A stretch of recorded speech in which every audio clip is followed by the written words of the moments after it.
ನಾನು ಸೂಪರ್. ಲೈಫಲ್ಲಿ dengue attack ಆಗಿರೋ ಬಗ್ಗೆನೂ ಹೇಳ್ತೀನಿ. ಡೆಂಗ್ಯೂ ಇನ್ಫಾರ್ಮೇಶನ್ ನೋಡೋಣ. ರಾಜ್ಯದಲ್ಲಿ ತುಂಬಾ ಡೆಂಗ್ಯೂ ಹೆಚ್ಚಾಗುತ್ತಿದೆ.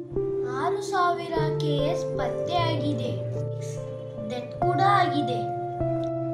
ಡೆಂಗ್ಯೂ ಚೆಕಪ್ಗೆ ಪ್ರೈವೇಟ್ ಹಾಸ್ಪಿಟಲ್ನಲ್ಲಿ 600 ರೂಪೀಸ್ ಫಿಕ್ಸ್ ಮಾಡಿದೆ.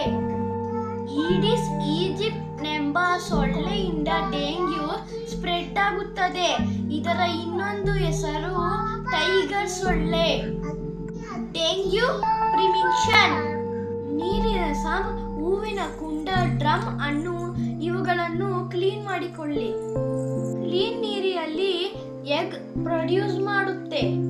ವಾರಕ್ಕೊಮ್ಮೆ ಚೇಂಜ್ ಮಾಡಿ ಕ್ಲೀನ್ ಮಾಡಿ. ಸುತ್ತಮುತ್ತ ನೀರು ನಿಲ್ಲದಂತೆ ನೋಡಿಕೊಳ್ಳಿ. ಸಿಕ್ಕಲ್ಲಿ ಕಸ ಎಸೆಯಬಾರದು.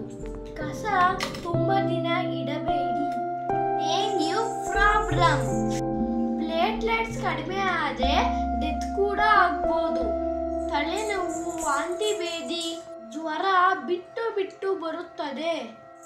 ಹೊಟ್ಟೆ ನೋವು, ಬ್ರೀತಿಂಗ್ ಪ್ರಾಬ್ಲಮ್, ಊಟ ಸೇರಲ್ಲ, ಮೂಗಿನಲ್ಲಿ ಬ್ಲಡ್ ಬರುತ್ತೆ, black colour motion. Dengue treatment: particular treatment ಇಲ್ಲ. ಟ್ಯಾಬ್ಲೆಟ್, ವ್ಯಾಕ್ಸಿನ್, ಮೆಡಿಸಿನ್ ಯಾವುದೂ ಇಲ್ಲ. ಸಿಂಪ್ಟಮ್ಸ್ಗೆ ಟ್ರೀಟ್ಮೆಂಟ್ ಕೊಡುತ್ತಾರೆ. 1 ವಾರಕ್ಕಿಂತ ಹೆಚ್ಚು ದಿನ ಫೀವರ್ ಇದ್ರೆ ಚೆಕ್ ಮಾಡಿಸ್ಕೊಳ್ಳಿ. Be careful. Home remedies: papaya leaf juice ತಗೊಳ್ಳಿ. ಫ್ರೂಟ್ಸ್ ತಗೊಳ್ಳಿ. ಜಾಸ್ತಿ ನೀರು ಕುಡೀರಿ. ಇದಕ್ಕಿಂತ ಬೆಸ್ಟ್ ಮೆಡಿಸಿನ್ ಯಾವುದೂ ಇಲ್ಲ. ಡೆಂಗ್ಯೂ ಅಟ್ಯಾಕ್ ಮೈ ಲೈಫ್ ಆಗಿ ಏನೆಲ್ಲ ಆಯ್ತು ಅಂದ್ರೆ, ಓ ಗಾಡ್. 2021 ಆಗಸ್ಟ್ ಅಲ್ಲಿ ಡೆಂಗ್ಯೂ ಅಟ್ಯಾಕ್ ಆಗಿತ್ತು. ಪೇರೆಂಟ್ಸ್ ಹತ್ತ ಸಿಗ್ನೇಚರ್ ತಗೊಂಡು ಅಡ್ಮಿಷನ್ ಮಾಡಿಸ್ಕೊಂಡ್ರು. 20 ಡೇಸ್ ಹಾಸ್ಪಿಟಲ್ ನಲ್ಲಿ ಇದ್ದೆ. 5 ಡೇಸ್ ಐಸಿ ವಾರ್ಡ್ ಅಲ್ಲಿ ಇದ್ದೆ. 3 ಡೇಸ್ ಏನು ಹೇಳಕ್ಕಾಗಲ್ಲ ಅಂತ ಡಾಕ್ಟರ್ ಹೇಳಿದ್ರು. Oh my god, very dangerous fever.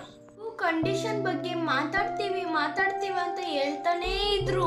ಅಮ್ಮ ತುಂಬಾ ಅಳ್ತಿದ್ರು. ನೀವು ಕೇರ್ಫುಲ್ ಆಗಿರಿ. Thank you. ಈ ವಿಡಿಯೋ ನಿಮಗೆ ಇಷ್ಟ, ಲೈಕ್, ಕಮೆಂಟ್, ಶೇರ್, ಸಬ್ಸ್ಕ್ರೈಬ್ ಮಾಡ್ಕೊಳೋದ ಮರಿಬೇಡಿ. Love you all. ವಿಡಿಯೋಗಾಗಿ ವೇಟ್ ಮಾಡಿ.